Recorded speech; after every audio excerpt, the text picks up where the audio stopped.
Hello दोस्तों, मैं अमर स्वागत करता हूं आपके अपने YouTube channel unique class Lucknow में। मैं बिल्कुल ठीक हूं दोस्तों और उम्मीद करता हूं कि आप भी स्वस्थ और मस्त होंगे और आपकी पढ़ाई सुचारू रूप से अच्छे रूप से चल रही होगी।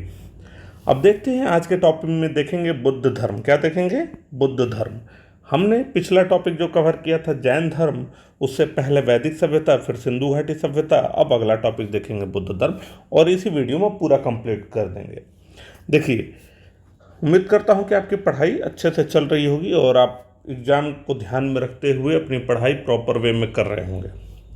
तो देखेंगे बुद्ध धर्म। तो बुद्ध धर्म की बात करते हैं तो बुद्ध धर्म की ज़रूरत ही क्या पड़ी? जो जैन धर्म की ज़रूरत पड़ी, बताया था कि जब वैदिक सभ्यता था उसके बाद उत्तर वैदिक काल जो आया था, उत्तर वैदिक काल में क्या होता है, बहुत सारी कुरीतियाँ निकल कर सामने आती हैं और इन्हीं कुरीतियों को दूर करने के लिए एक नए धर्म का भारत में उदय होता है, जैन धर्म, बुद्ध धर्म और एक और आजीवक संप्रदाय। एक तो धर्म का और उदय होता है, लेकिन मुख्य रूप से यही तीन धर्म और इसी के बारे में हम सभी को पढ़ना है।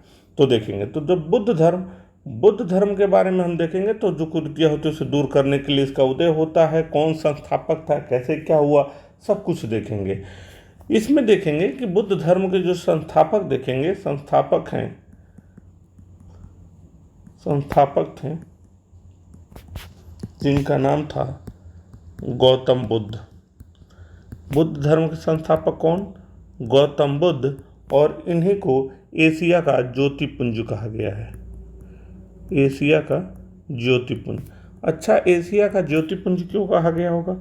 एशिया का ज्योतिपुंज इसलिए कहा गया कि देखा जाए बुद्ध धर्म का प्रभाव पूरे एशिया पर पड़ा। साउथ एशिया वाले पोर्शन में इसका पूरा प्रभाव देखने को पड़ता है, इसीलिए इनको कहा गया लाइट ऑफ एशिया। क्या कहा गया? लाइट ऑफ एशिया कहा गया। गौतम बुद्ध इसके संस्थापक थे। गौतम बुद्ध का जो जन्म होता है, गौतम बुद्ध का जो जन्म हुआ 563 ईसा पूर्व बीसी में, कहाँ पे? लुम्बिनी कपिलवस्तु में हुआ। देखिए, इनका जन्म 563 बीसी लुम्बिनी कपिलवस्तु में हुआ।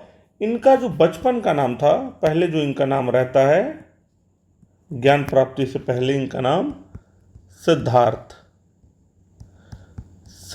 इनका नाम था। देखिए, गौतम बुद्ध के बारे में देखेंगे तो देखिए इनके लाइफ में जितने भी स्टेज आते हैं, चरण आते हैं, हर चरण का एक अपना प्रतीक चिन्ह होता है। हर स्टेज का अपना एक प्रतीक चिन्ह होता है। गौतम बुद्ध के बारे में देखेंगे, जब ये घर त्याग करके संन्यास जाते हैं तब उसका प्रतीक चिन्ह अलग होता है। जब इनका जन्म होता है उसका प्रतीक चिन्ह अलग होता है। जब ये उपदेश देते हैं उसका प्रतीक चिन्ह अलग होता है। यानी जब महानिर्वाण होते हैं, इनकी मृत्यु होती है, उसका प्रतीक चिन्ह अलग होता है। तो गौतम बुद्ध के बारे में इतना याद रखिएगा, इनके लाइफ में जितने भी स्टेज होते हैं उसका अलग अलग प्रतीक चिन्ह था और इस पर हम लोग ध्यान देंगे। तो इनका नाम पहले से क्या था? सिद्धार्थ था। और इनके जन्म का जो प्रतीक रहता है, जन्म का जो प्रतीक रहता है वो क्या था? कमल और साढ़। कमल एवं साढ़ इनका प्रतीक चिन्ह क्या था? कमल एवं इनका प्रतीक चिन्ह कमल और साढ़ था। तो ये याद रखिए, कमल और साढ़ था प्रतीक चिन्ह। इनका नाम क्या था? सिद्धार्थ था इनका नाम था।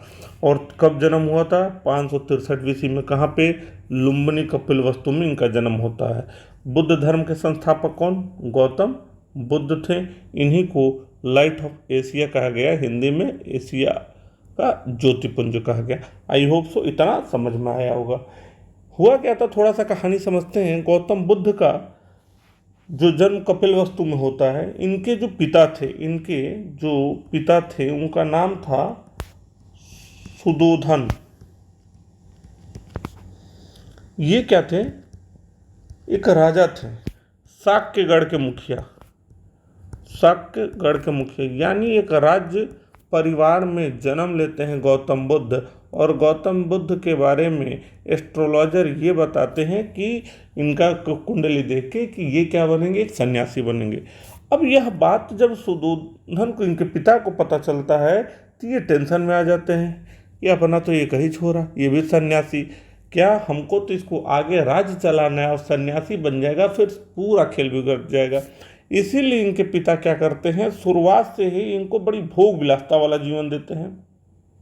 इनको बड़े महल में रखना, इनको सारी सुख सुविधा देना, यानी एक इतना ज़्यादा सुख सुविधा देते हैं कि ये उस औरा से निकल नहीं पाए, और जो सन्यासियों के जीवन में कष्ट होता है इस कष्ट को देखे ना, झेले ना।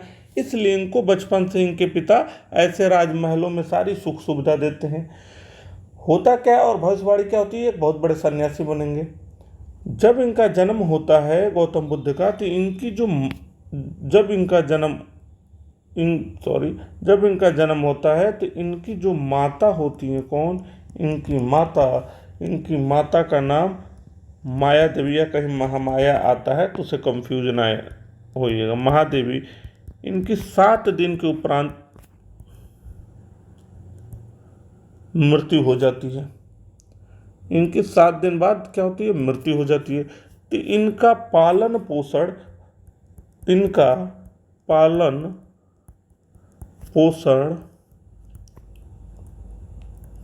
प्रजापति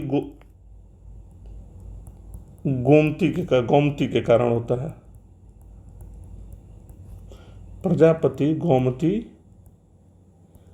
के द्वारा इनका पालन पोषण किया जाता है। यानी इनकी जो माता थी, इनका जन्म होता है, 7 दिन बाद एक्सपायर होती हैं, तो इनका पालन पोषण प्रजापति गौतमी के द्वारा किया गया। तो इतना ही आपको याद रख लेना कि गौतम बुद्ध जो वैदिक काल में, उत्तर वैदिक काल में देख रहे हैं, कुछ सामाजिक कुरीतियां इतनी धर्म में फैल गई थी, अब उसी को दूर करने के लिए नए नए धर्म का उदय होने लगा। उसी में गौतम बुद्ध क्या करते हैं, बौद्ध धर्म की स्थापना करेंगे, जिनको एशिया का ज्योतिपुंज कहा गया। 563 लुम्बिनी में जन्म होता है। एक राज परिवार में जन्म लेते हैं। भविष्यवक्ता इनके बारे में ये कहते हैं कि ये आगे चल के बहुत बड़ा सन्यासी बनेगा। इसलिए इनके पिता जो उस समय राजा थे, साक्यगढ़ के मुखिया थे, उन्होंने इनको बड़ा भोग विलासता वाला जीवन दिया और काफ़ी सुख वाला जीवन दिया। और इनकी जो माता थी माया देवी, वो इनके जन्म के 7 दिन बाद एक्सपायर हो जाती है, मृत्यु हो जाती है। तो इनका पालन पोषण प्रजापति गोमती के द्वारा हुआ था। अब देखेंगे होता क्या है। इसी क्रम में इनके पिता को यह रहता है कि जैसे भविष्यवाणी से डर गए थे कि कहीं सन्यासी न बने, इसलिए कम एज में इनका विवाह कर देते हैं। 16 वर्ष की अवस्था में, उस समय कम एज नहीं, इसी कमी उम्र में शादी होती है। 16 वर्ष की अवस्था में यशोधरा से विवाह कर देते हैं। यशोधरा किससे, यशोधरा से विवाह हो जाता है। उसी से इनको एक पुत्र की प्राप्ति होती है जिसका नाम था राहुल। और वही महावीर स्वामी हमने देखा, उनकी एक पुत्री होती अनुजा, जिसका नाम था क्या था, अनुजा। तो इनका जो पुत्र होता है कौन, राहुल, पत्नी यशोधरा। तो याद रखिएगा इनको एक पुत्र रत्न की प्राप्ति भी हो गई। होता क्या है कि एक दिन ये क्या करते हैं, राजा थे, गौतम बुद्ध क्या करते हैं, नगर भ्रमण के लिए मतलब जाते हैं। उस समय क्या कार तो थी नहीं, ये नहीं थी ग्रैंड विटारा है, क्रेटा है, तो उस समय घोड़े और रथ की सवारी होती थी। तो गौतम बुद्ध क्या करते हैं, अपने चन्ना नामक सारथी, याद रखिएगा चन्ना नामक सारथी, अपने चन्ना नामक सारथी और कंथक नामक घोड़े के साथ, कंथक नामक घोड़े के साथ कपिलवस्तु की सैर कर रहे हैं। चन्ना नामक सारथी और कंथक नामक घोड़े के साथ कपिलवस्तु की सैर। जब कपिलवस्तु की सैर करते हैं तो इन्होंने कुछ दृश्य देखा। कपिलवस्तु की सैर करते हैं, जब कपिलवस्तु की सैर करते हैं तो इन्होंने 4 दृश्य देखे। क्या 4 दृश्य देखते हैं, कौन, गौतम बुद्ध 4 दृश्य देखते हैं। उसी में इन्होंने पहला जो दृश्य देखा, एक बूढ़े व्यक्ति को देखा। एक बूढ़ा व्यक्ति, ओल्ड मैन, एक बूढ़ा व्यक्ति को देखा। देखिए ये भी दुखी है। एक बीमार व्यक्ति देखते हैं, आगे चलते हैं तो क्या, एक बीमार व्यक्ति, तो बीमार व्यक्ति क्या खुश रह सकता है? दुखी है ना।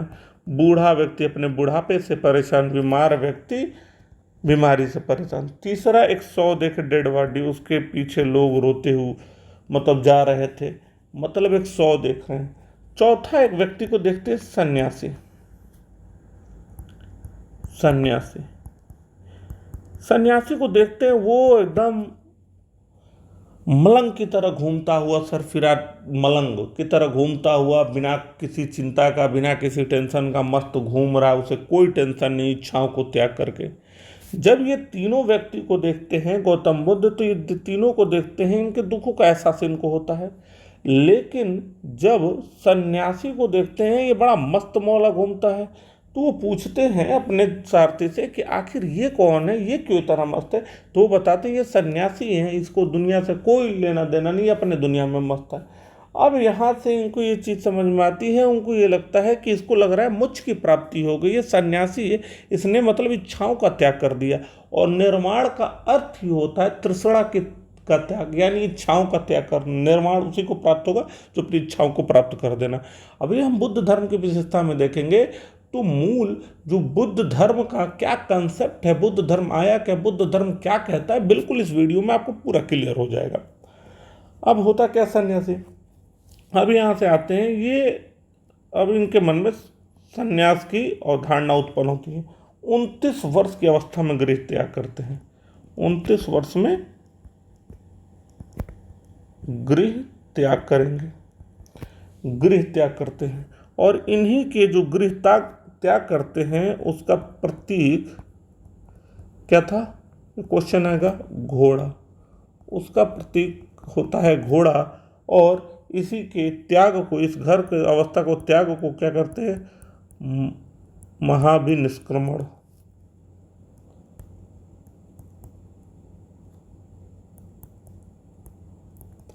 हमने बताया 29 वर्ष की अवस्था में गृह त्याग करते हैं, महाभिनिष्क्रमण के घर के त्याग करने को कहा जाता है। जब उपदेश देंगे तो उसको कुछ और कहा जाएगा। हमने पहले ही बताया था, हर स्टेज का जो ये काम करते हैं, इनके जीवन के हर चरण का एक एक प्रतीक चिन्ह होता है। और जो इनका घोड़ा क्या होता है इनका? एक सेकंड, सॉरी, घोड़ा प्रतीक चिन्ह होता है। 29 वर्ष की अवस्था में गृह त्याग करते हैं, और प्रतीक क्या था? घोड़ा था गृह त्याग करने का। हमने ये बताया, चन्ना नामक सारथी और कंथक नामक घोड़े से कपिलवस्तु की सैर करते हैं। 4 दृश्य देखते हैं, सन्यासी के बारे में पूछते हैं, और 29 वर्ष की अवस्था में ये गृह त्याग करते हैं। और ये दोनों क्वेश्चन पूछा भी गया, इनके क्या महाभिनिष्क्रमण वो कहा गया गृह त्याग करने की अवस्था को, और प्रतीक इनका क्या था? इनका प्रतीक घोड़ा था। अब आगे देखेंगे इनको क्या होता है कि ये ज्ञान, अब क्या करेंगे, ज्ञान प्राप्ति के लिए ये अपना विचरण शुरू करते हैं। किसके लिए? ज्ञान प्राप्ति के लिए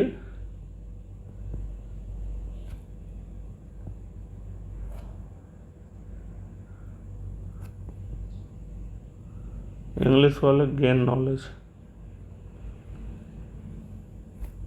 अच्छे से पढ़िएगा।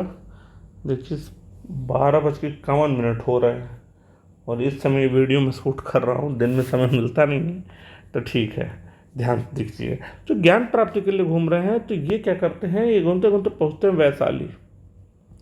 कहाँ पे दोस्त? वैशाली। वैशाली में इनको गुरु मिलते हैं, कौन? अलार। इनको गुरु मिलते हैं अलार कलाम। इनके जो प्रथम गुरु थे अलार कलाम, इन्होंने इनसे क्या सीखा? पहला, सांख्य दर्शन के बारे में जानकारी ली, सांख्य फिलोसफी, सांख्य दर्शन का नॉलेज लेते हैं। दूसरा, इनके क्या थे? प्रथम गुरु। तो प्रथम गुरु पूछेगा तो कौन? वैशाली जाते हैं 29 वर्ष की अवस्था में, पूरा कहानी की तरह देखना। उसके बाद अलार कलाम इनको गुरु के रूप में मिलते हैं, अलार कलाम, और सॉरी, अलार कलाम मिलते हैं, और इनसे इनको क्या मिलता है? सांख्य दर्शन के बारे में जानकारी मिलती है, और इनके प्रथम गुरु कहलाए। आगे अब क्या करते हैं, इनको दूसरे गुरु के रूप में राजगीर पहुंचते हैं, और इनके दूसरे जो गुरु मिलते हैं उनका क्या नाम था? रुद्रक रामपुत, रुद्रक रामपुत इनके दूसरे गुरु होते हैं। यहाँ से इनको योग के बारे में ये जानते हैं, रुद्रक रामपुत से योग के बारे में जानते हैं और ये इनके द्वितीय गुरु थे।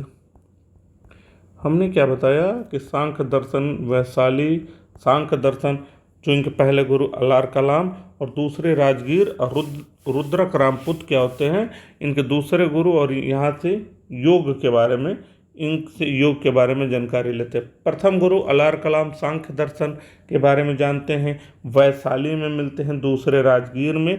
और रुद्रक रामपुत योग इनसे सीखते हैं और इसे योग के बारे में जानकारी ग्रहण करते हैं और इनके ये द्वितीय गुरु थे।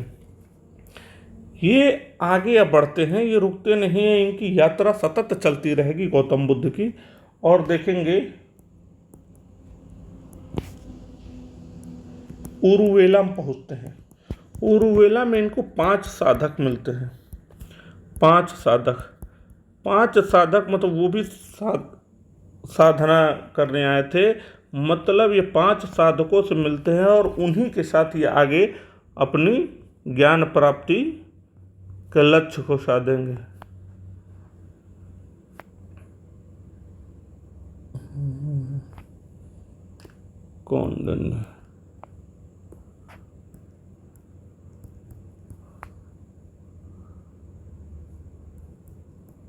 कौंडिन्य 5 साधक कौन कौन? कौंडिन्य, वप्पा,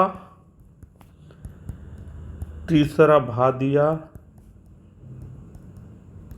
चौथा कौन?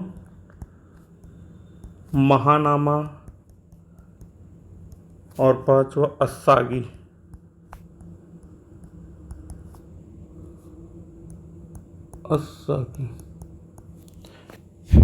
अब देखिए ये 5 साधक इनसे मिलते हैं कहाँ पे? उरुवेला में 5 साधक, कौंडिन्य, बप्पा, भादिया, महानामा, अस्सागी, ये 5 से मिलते हैं। कौन? गौतम बुद्ध मिलते हैं और चले जाते हैं कहाँ पे? गया में। इन 5 साधकों के साथ, इन 5 साधकों के साथ पहुँच गए गया में और यहीं पे गया में जाते हैं। गया कहाँ? बिहार। और यहीं पे 6 वर्ष की कठिन तपस्या करते हैं। 6 वर्ष की कठिन तपस्या।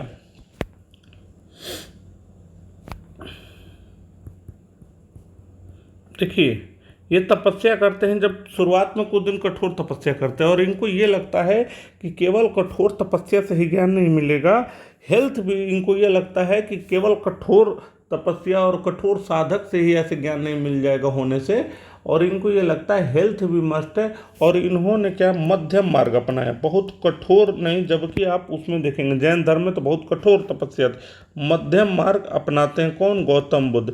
उसी तरीके से अगर मैं कह रहा हूँ कि अपने हेल्थ को ध्यान में रखते हुए आप पढ़ाई करिए। हेल्थ नहीं सही है तो कुछ भी नहीं सही है। जब आप हेल्दी रहोगे, शरीर अच्छा रहेगा, तभी तो आप पढ़ पाओगे। इसीलिए हम भी यही कह रहे हैं, तो मध्यम मार्ग कि जो भी पढ़िए फ्रेश माइंड से पढ़िए, शरीर को ध्यान में अच्छे से प्रॉपर वे में नींद लीजिए, एंजॉय करिए, सब कुछ करिए, लेकिन पढ़ाई के साथ समझौता ये नहीं कि मतलब अपनी शिखा को बांध देना किसी पंखे से, चाहे एकदम सो ही ना एकदम। कुछ लोग जैसे हमारे साथ, जब मैं इंजीनियरिंग कर रहा था, एक लड़का पढ़ता था, पता ना उसे कौन सिखा दिया, अपने पल के काट लिया, उससे ज़्यादा थोड़ी पढ़ लेगा। ऐसा कुछ नहीं होता। जो ये सब करते हैं, मैं उन भाई सबके अपने अपने वे हैं समझने का, मैं उनको अच्छा विद्यार्थी नहीं मानता हूँ। और पढ़ाई का मतलब कि आप बहुत कम भी नहीं, बहुत अधिक भी नहीं, जो भी पढ़िए आप बेहतर तरीके से पढ़िए, आपका अप्रोच बेहतर होना चाहिए। मैं भी तैयारी के दौरान, जब मैं सिलेक्शन लेने से पहले, मैं बता रहा हूँ, ऐसा नहीं है कि पागलों की तरह पढ़ता था, मूवी भी देखता था, एक भी मूवी नहीं छोड़ा। बाकी परेशानी, आर्थिक परेशानी एक तरफ, पर इधर उधर से पैसा थोड़ा बहुत कलेक्ट करके जो भी कुछ मिलता था, वही PVR में जाते थे। थर्सडे को 100 रुपये केवल टिकट था, तो उस समय जाकर मूवी देखना, तो मूवी देखना, घूमना फिरना अलग चीज़ है, लेकिन पढ़ाई अलग चीज़ है। तो ठीक है, तो अपने दिमाग को फ्रेश जब तक आप नहीं रखोगे तब तक आपकी पढ़ाई होगी भी नहीं। तो मेरा ये जो मानना है, आप भी मध्यम मार्ग, जैसे बहुत कठोर वाली बात नहीं है, लेकिन आपको पहले अपने हेल्थ पे ज़्यादा फोकस करना है। अब इन्होंने 6 वर्ष की तपस्या करती है, और इन्होंने 6 वर्ष की तपस्या के पश्चात इनको ज्ञान की प्राप्ति होती है 35 वर्ष की अवस्था में। 35 वर्ष की आयु में इनको ज्ञान की प्राप्ति होती है। कब हुआ? वैशाख की पूर्णिमा की रात। ये दिन बहुत पवित्र है बुद्ध धर्म में, बताएंगे क्यों। वैशाख की पूर्णिमा की रात। अगला, पीपल वृक्ष के नीचे, जबकि जैन धर्म महावीर स्वामी को साल वृक्ष के नीचे, पीपल वृक्ष निरंजना नदी के तट पे, निरंजना आप लिख कर दीजिएगा फल्गु नदी, फल्गु नदी के तट पर ज्ञान प्राप्त होता है। हमने ये बोला कि फिर चले जाते हैं 5 साधकों के साथ गया बिहार में 6 वर्ष की तपस्या, 35 साल की अवस्था में इनको ज्ञान प्राप्ति होती है। वैशाख की पूर्णिमा वाली रात पीपल वृक्ष के नीचे निरंजना ऑब्लिक कर दिया फल्गु नदी के तट पे इनको ज्ञान की प्राप्ति होती है। जब जो ज्ञान की प्राप्ति होती है तो ये क्या कहलाएं, ज्ञान की प्राप्ति होगी तो ये कहलाएं बुद्ध। सिद्धार्थ से क्या बन गए? बुद्ध कहलाए। किस स्थान पर इनको हुआ था? बोध गया। किस स्थान पर इनको ज्ञान की प्राप्ति हुई थी? बोध गया स्थान पर इनको ज्ञान की प्राप्ति थी। प्रतीक हमने पहले बता दिया, प्रतीक क्या था? पीपल, बोधि वृक्ष, बोधि वृक्ष। हमने ये बोला जन्म का प्रतीक देखेंगे कमल और साढ़, जब घर छोड़ते हैं घोड़ा, प्रतीक ज्ञान की प्राप्ति होती है तो उसका पीपल प्रतीक चिन्ह क्या हो जाता है? पीपल। बोध गया में इनको ज्ञान की प्राप्ति क्या कहलाए? बुद्ध कहलाए। अब देखिए, जब इनको ज्ञान की प्राप्ति होगी तो उपदेश देंगे ना, और यही उपदेश देते हैं अपनी प्रीचिंग, अपनी क्या करते हैं? उपदेश देंगे। जब उपदेश देखेंगे कौन कौन से देंगे? उपदेश देंगे। जो पहला उपदेश देते हैं कहाँ पे देते हैं? ऋषिपत्तनम में। कहाँ पे? ऋषिपत्तनम में, यानी सारनाथ में पहला उपदेश देते हैं। कहाँ पे? सारनाथ में पहला उपदेश देते हैं। इसी को क्या कहा गया? धर्म चक्र परिवर्तन। क्या? धर्म चक्र परिवर्तन, धर्म चक्र परिवर्तन। याद रखिए, प्रथम कहाँ पे दिए थे? ऋषिपत्तनम। पूछ देगा सर्वाधिक उपदेश, तो सर्वाधिक उपदेश कहाँ? कौशल में दिए थे। सर्वाधिक उपदेश श्रावस्ती, कौशल की राजधानी। श्रावस्ती का कौशल महाजनपद की राजधानी, कौशल की राजधानी। देखिए हमने क्या बोला? उपदेश देते हैं। प्रथम कहाँ देते हैं? ऋषिपत्तनम, सारनाथ। इसे क्या कहा गया? धर्म चक्र परिवर्तन कहा गया। सर्वाधिक उपदेश श्रावस्ती में। पहला पूछेगा क्या? सारनाथ, सर्वाधिक श्रावस्ती। पहला सारनाथ और श्रावस्ती में सर्वाधिक। अब क्या होते हैं? इनके अनुयायी कहते हैं, तो इनके प्रथम जो अनुयायी, जैसे जैन धर्म का जो प्रथम अनुयायी था उनके दामाद जामिल थे, तो यहाँ पे इनके जो फर्स्ट फॉलोअर होते हैं, फर्स्ट फॉलोअर जो होंगे बुद्ध धर्म के फर्स्ट फॉलोअर, वो कौन थे? कलिक और तपस्यु। कलिक और तपस्यु इनके फर्स्ट फॉलोअर थे, याद रख लेना। कलिक और तपस्यु इनके फर्स्ट फॉलोअर थे। और इनको मानने वाले अगर बड़े बड़े राजा देखें तो जो ग्रेट किंग देखेंगे इनको, मतलब बड़े बड़े राजा जो महान शासक हुए, कौन कौन बना, उज्जैन देखिए, ध्यान दीजिएगा, जैन धर्म के भी फॉलोअर थे और बौद्ध धर्म के भी फॉलोअर रहेंगे, तो याद रखिएगा ये चीज़। तो इनमें अगर देखा तो बिंबसार देखेंगे, कौन, बिंबसार, प्रसेनजित, प्रसेनजित और उज्जैन, ये ऐसे ऐसे राजा थे कि इनको फॉलो करते थे, किनको, बौद्ध धर्म को के फॉलोअर थे। होता क्या है कि 483 BC में इनकी डेथ होती है, मृत्यु होती है, किनकी, गौतम बुद्ध की। और यही जो डेथ होती है, तो गौतम बुद्ध की जो मृत्यु होती है उसी को कहा गया महापरिनिर्वाण। क्या, महापरिनिर्वाण कहा गया, महापरिनिर्वाण। इसका जो प्रतीक था, प्रतीक चिन्ह था, स्तूप देखते हो ना, स्तूप, और यही प्रतीक चिन्ह के जो जब डेथ होता है उसी को महापरिनिर्वाण कहा गया। और प्रतीक क्या, सिंबल क्या था, स्पूत। देखिए बौद्ध के अवशेषों को क्या 8 भागों में बांटकर 8 स्तूप बनाएंगे, ठीक है, 8 स्तूप बनाएंगे। और इसी को 483 BC में इनकी मृत्यु होती है और इसी को महापरिनिर्वाण कहा गया। इसका प्रतीक थे स्तूप का। और क्या करते हैं, इनके अवशेषों को 8 भागों में बांट के 8 स्तूप बनाए गए, ठीक है। याद रखिएगा कि वो महावीर स्वामी भी जब जहाँ डेथ हुई उस समय कौन, मल्ल राजा था। इनकी भी कहाँ पे डेथ होती है, इनकी जब डेथ होगा कहाँ पे होगा, ये जो कुशीनारा, ये जो देवरिया वाला क्षेत्र है, वर्तमान का जो देवरिया वाला क्षेत्र है ना, तो कहाँ पे, कुशीनारा।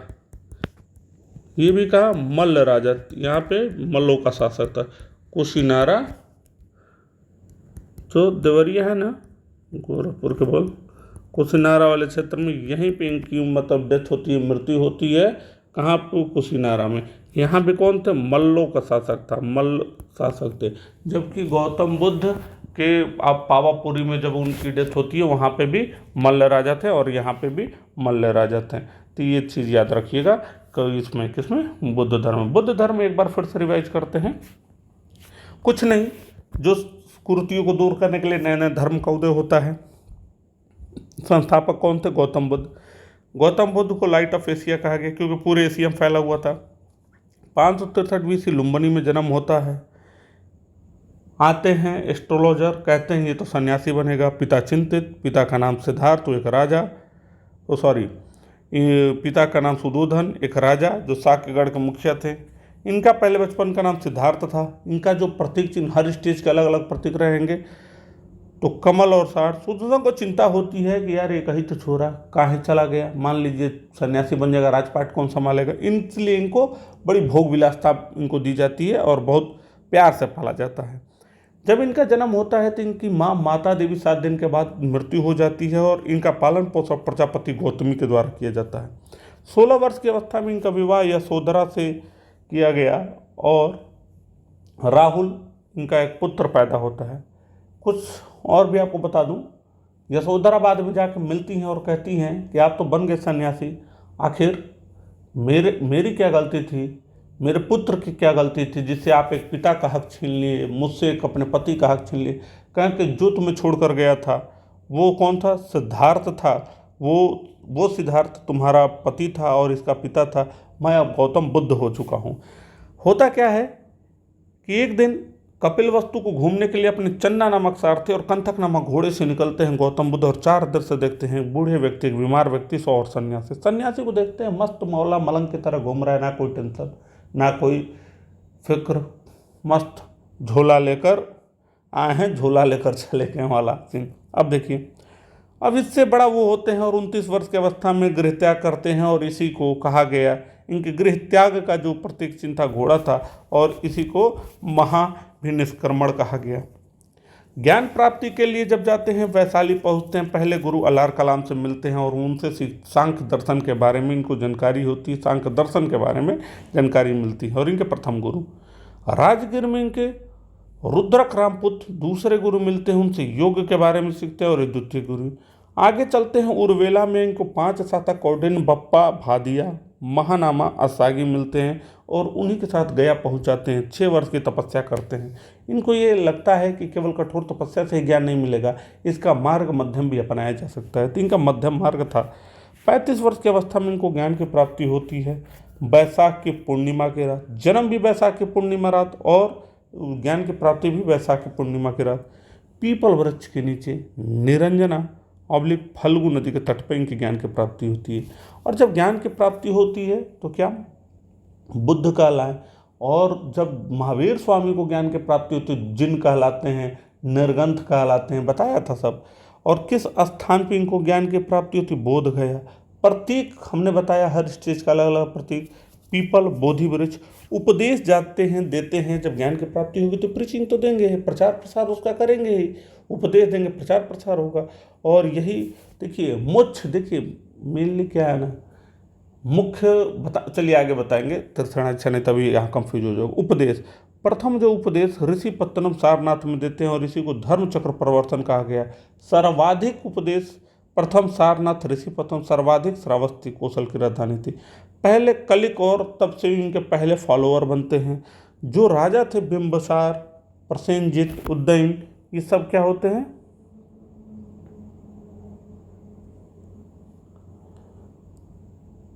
बौद्ध धर्म के अनुयायी बनते हैं। 483 बीसी में इनकी ईसापुर इनकी मृत्यु हो जाती है। महर्षि को महापरिनिर्वाण कहा गया। और प्रतीक क्या था, स्तूप। और इसी स्तूप को इनके अवशेषों को 8 भागों में बांटा गया और 8 स्तूप बनाएंगे। और कहाँ पे, कुशीनीरा में इनकी मृत्यु हो जाती है। अब देखिए ये तो सब क्या था, गौतम बुद्ध के बारे में। अगर आपको जैसे मुझसे पढ़ रहे तो एक दो चीज़ और सुन लो आप, क्या क्या है कि अगर आप इतना तो रहा आपके पेट के लिए तो आप इतना पढ़ लोगे। मेंस के लिए जब आप पढ़ने जाओगे तो इसमें बौद्ध धर्म की विशेषता की बात करोगे। और विशेषता में एक चीज़ देखेंगे कि बौद्ध धर्म की विशेषता के बारे में थोड़ा सा मैं बता दे रहा हूँ। विशेषता के बारे में देखिए, मेंस में कैसे क्वेश्चन आ गए। मेंस में ये भी क्वेश्चन आ जाएगा कि बौद्ध धर्म और जैन धर्म में तुलनात्मक व्याख्या करिए। तो देखिए, जैन धर्म में भी ईश्वर का एग्जिस्टेंस नहीं मानते थे, इसमें भी अनिश्वरवादी यानी गॉड का एग्जिस्टेंस ये नहीं मानते हैं। ये कहते ईश्वर नहीं है, नो एग्जिस्टेंस ऑफ गॉड का एग्जिस्टेंस नहीं मानते। दूसरा, जैन धर्म में आत्मा को माना जाता है और ये आत्मा को भी ये कहते हैं कि आत्मा भी नहीं है, अनात्मवादी यानी आत्मा को भी नहीं मानते हैं और कहते हैं कि आत्मा भी कुछ नहीं है। जबकि आत्मा के सिद्धांत को कौन जैन धर्म में माना जाता है, इसमें नहीं माना जाता। तो एक तुलनात्मक व्याख्या, एग्जिस्टेंस ऑफ गॉड जैन धर्म भी नहीं मानता है और बौद्ध धर्म भी नहीं मानता। इसमें क्या होता है कि आत्मा के भी सिद्धांत को का प्रतिपादित नहीं करते, मतलब आत्मा को भी नहीं मानते हैं। वहाँ पे सॉल को माना जाता है कि आत्मा होती है। और इसमें बौद्ध धर्म की विशेषता क्या कि आत्मा नहीं होती। पुनर्जन्म की मान्यता मानती है बौद्ध धर्म, पुनर्जन्म को मानता है। तो याद रखिए, पुनर्जन्म बौद्ध धर्म की विशेषता क्या है, इसमें पुनर्जन्म की मान्यता है। पुनर्जन्म की मान्यता है। हमने पहले ही बताया मध्यम मार्गी, जबकि वो क्या था, कठोर मार्गी, और ये मध्यम मार्गी है, मध्यम मार्गी।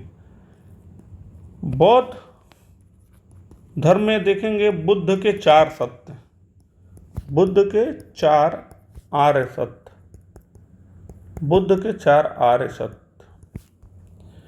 ये बनाओगे आप सर्किल, बीच में लिखोगे आर्य सत्य और किनारे किनारे लिखोगे कौन कौन से आर्य सत्य थे। ये कहते हैं कि दुनिया दुखों से भरा हुआ है। किससे भरा हुआ है, life is full of serow, मतलब दुनिया दुखों से भरा हुआ है। दुख समुदाय,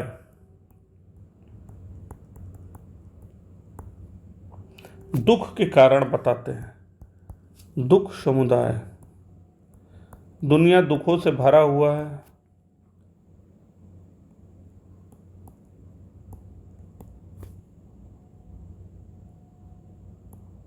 दुख के कारण बताते हैं। दुख निरोध कहते हैं दुखों को दूर किया जा सकता है, दुख निरोध कहते हैं दुखों को दूर किया जा सकता है। और फिर मार्ग भी बताते हैं, मार्ग भी बताते हैं कि किस मार्ग से दुखों को दूर किया जा सकता है। बौद्ध धर्म की ये लाइन मुझे बहुत अच्छी लगती है। ये चीज़ अगर आप देखोगे, गीता भी आप पढ़ोगे तो गीता में भी आपको बड़ा स्पष्ट चीज़ें कुछ देखने को मिलेगा। हाँ, एक चीज़ और याद रखिए, मध्य में ये भी कर्म के सिद्धांत को मानता है। बौद्ध धर्म भी कर्म के सिद्धांत को मानता है, कर्म के सिद्धांत को मानता है। और गीता तो पूरा इसी पे बेस है। बौद्ध धर्म, हिंदू धर्म की अगर बात की, आप कभी गीता पढ़िएगा, गीता भी यही कहती है कर्म के सिद्धांत को। कृष्ण भगवान ने क्या पूरा गीता में ज्ञान दिया है, और अर्जुन को बताते हैं कर्म का सिद्धांत बताते हैं, और बताते हैं भीष्म पितामह पे जो वो वार नहीं चलाते, कहते तुम्हारे कोई दादा नहीं है, तुम अपने कर्म पे ध्यान दो, बाकी ये सब ना सोचो, अपने कर्म पे ध्यान दो। अब देखो यहाँ पे अगर देखा जाए तो ये गौतम बुद्ध क्या कहते हैं, गौतम बुद्ध भी कहते हैं कि जो दुख है, दुखों से भरा हुआ दुनिया है, और दुख के क्या कारण है, और दुख फिर बताते हैं दुख से दूर हुआ जा सकता है, और कहते हैं आखिर दुख से कैसे हम दूर जा सकते हैं, उसका मार्ग जो बताते हैं। और मार्ग में ये बताते हैं भैया दुख तभी खत्म होगा जब आप क्या क्या करिएगा, जब आप अपने मतलब पहले दुख का कारण बताते हैं। तो दुखों का कारण ये मानते हैं, दुख का कारण तृष्णा, दुख का कारण क्या है, इच्छा, दुख का कारण तृष्णा है। अब अगर इस इच्छा को समाप्ति को, जब तृष्णा इच्छा की समाप्ति ही, इच्छा की समाप्ति ही क्या कहला, बौद्ध धर्म का परम लक्ष्य है क्या, निर्वाण। तो क्वेश्चन घुमा के पूछ देगा आपसे, सॉरी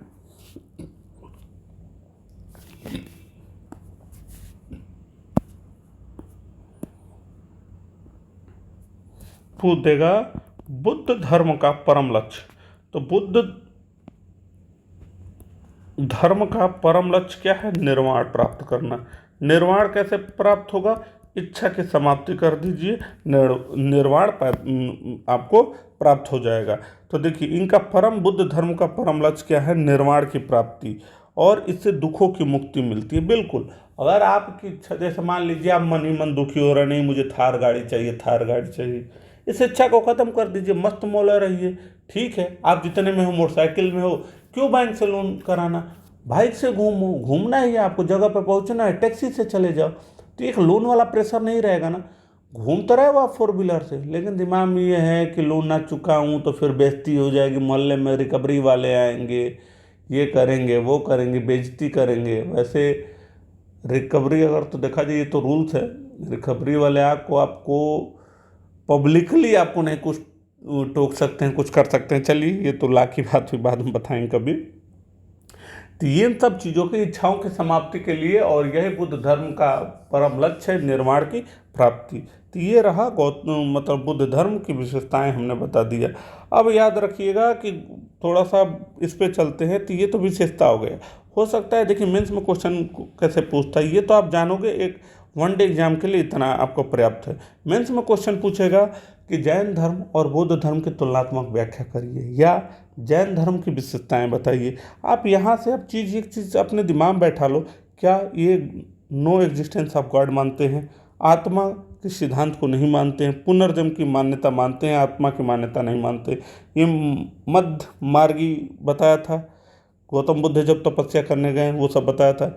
गौतम बुद्ध के चार आर्य सत्य हमने देखा, कर्म का सिद्धांत देखा, और उन्होंने बताया दुनिया दुखों से भरा है, दुखों के कारण भी क्या है, और दुखों को कैसे दूर किया जा सकता है, फिर वो मार्ग बताते हैं। और बौद्ध धर्म का जो परम लक्ष्य क्या है, परम लक्ष्य बौद्ध धर्म का निर्वाण की प्राप्ति, इच्छा की समाप्ति, और दुखों का कारण क्या बताते हैं, तृष्णा यानी इच्छा। ठीक है, ये सब रहा बौद्ध धर्म के बारे में। ठीक है, अब देखेंगे कि बौद्ध धर्म के अगर देखिए जाए, त्रिरत्न वहाँ पे भी थे ना, त्रिरत्न, अगर बौद्ध धर्म के त्रिरत्न देखेंगे, बुद्ध धम्म और संघ, देखिए संघ क्या होता है समझ लीजिए, इसमें अगर आप एक वर्ड सुने होंगे संघ, बुद्ध धर्म में, तो संघ क्या होता है? संघ बेसिकली जैसे होता है ना आश्रम, तो वैसे ये संघ में प्रवेश पाने की उम्र होती है 15 वर्ष। अपने माता पिता की अनुमति से संघ में आइए। और जो देखिए संघ में क्या होता है, संघ में एक वो होता है, संस्कार होता है। आप जब एंट्री करोगे संघ में तो एक रिचुअल होगा, उसको उपसंपदा कहा गया। उपसंपदा, जब बौद्ध धर्म में आप जाएंगे और आप बौद्ध धर्म जिस जा रहे हैं, संघ में जा रहे हैं, तो 15 वर्ष की आयु होना चाहिए, माता पिता की अनुमति होनी चाहिए। और जो एक रिचुअल होती है उसको क्या कहते हैं? उपसंपदा कहा जाता है। उपसंपदा क्या कहा जाता है? इसके रिचुअल को कहा जाता है। एक चीज़ और याद रखिएगा कि जो बुद्ध जी को जन्म हुआ था, गौतम बुद्ध का जो जन्म हुआ था, ज्ञान की प्राप्ति हुआ था, मृत्यु होता, वो वैशाख पूर्णिमा। तो याद रखिएगा, जो नोट करके लिख लीजिएगा, वैशाख पूर्णिमा सबसे पवित्र दिन माना जाता है। वैशाख पूर्णिमा सबसे पवित्र सबसे पवित्र दिन सबसे पवित्र दिन माना जाता है। सबसे पवित्र दिन माना जाता है। अब देखिए बुद्ध के अन्य नाम में ये देख लीजिएगा, शाक्य मुनि आपने सुना होगा। शाक्य मुनि, शाक्य मुनि और मैत्रेय। शाक्य मुनि और मैत्रेय, याद रखिएगा।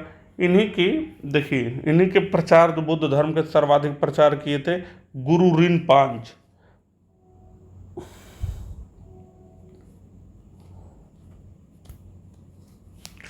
एक सेकेंड थोड़ा सा देखिए, इन्हीं का जो देखा जाए साउथ एशिया वाले पोर्शन में, जैसा और इधर देखा जाए तिब्बत भूटान पड़ोसी देश में जो बौद्ध धर्म का प्रचार किए थे, पद्म संभव गुरु रिनपांच ने बौद्ध धर्म का बहुत ज़्यादा प्रचार प्रसार किया था तिब्बत, भूटान, बाकी अन्य पड़ोसी देश में। इन्हीं के सम्मान में 123 फीट लंबी ऊंची मूर्ति बनाई गई। कहाँ पे? हिमाचल प्रदेश में 130 फीट ऊंची मूर्ति कहाँ पे है? हिमाचल प्रदेश में, इन्हीं के सम्मान में बनाया गया। फिर हम देखेंगे बौद्ध संगतिया। क्या देखेंगे? बौद्ध संगतिया देखेंगे।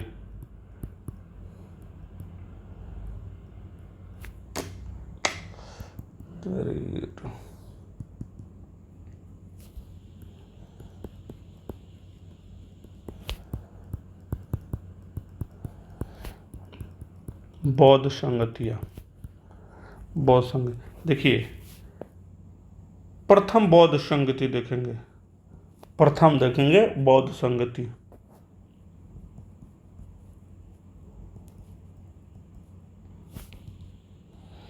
जो पहला बौद्ध संगति था, कब हुआ था? 483 BC। कहाँ पे? राजगृह, बिहार में। अध्यक्ष कौन थे? महाकश्यप।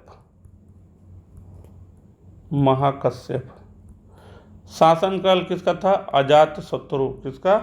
अजातशत्रु। शासनकाल किसका? अजातशत्रु। द्वितीय बौद्ध संघ, थोड़ा सा रुक जाइए, इसे हम क्रम से ऐसे वो कर दे रहे हैं, गड़बड़ हो गया। यहाँ देखेंगे, ऐसे लिख लीजिए, सभा हेडिंग डाल के, दूसरा समय, तीसरा स्थान, चौथा अध्यक्ष और शासनकाल।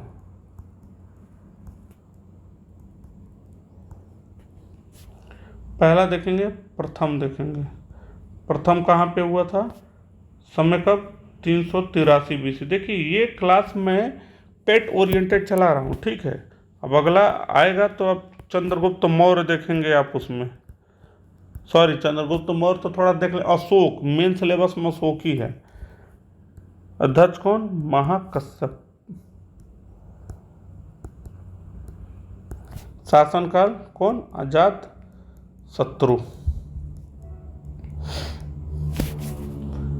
फिर द्वितीय बौद्ध संगीति कब होता है? द्वितीय बौद्ध संगीति 383 BC,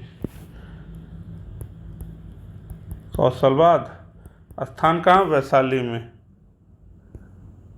सभाकामी अध्यक्ष थे और राजा कौन था? कालाशोक।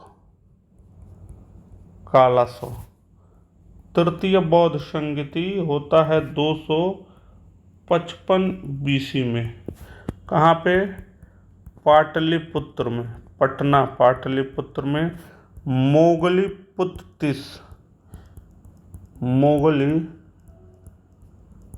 इसके अध्यक्ष रहते हैं। मोगलीपुत्र इसके अध्यक्ष रहते हैं।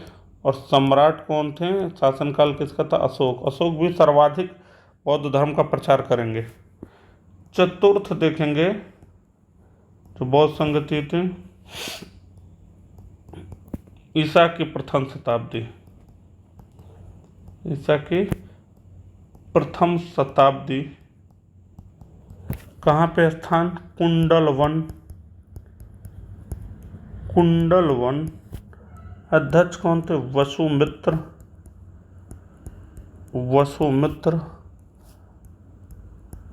अश्वघोष। और राजा कौन था? कनिष्क।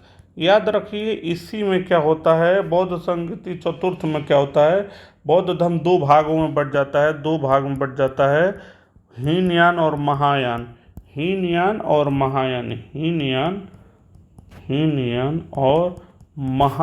में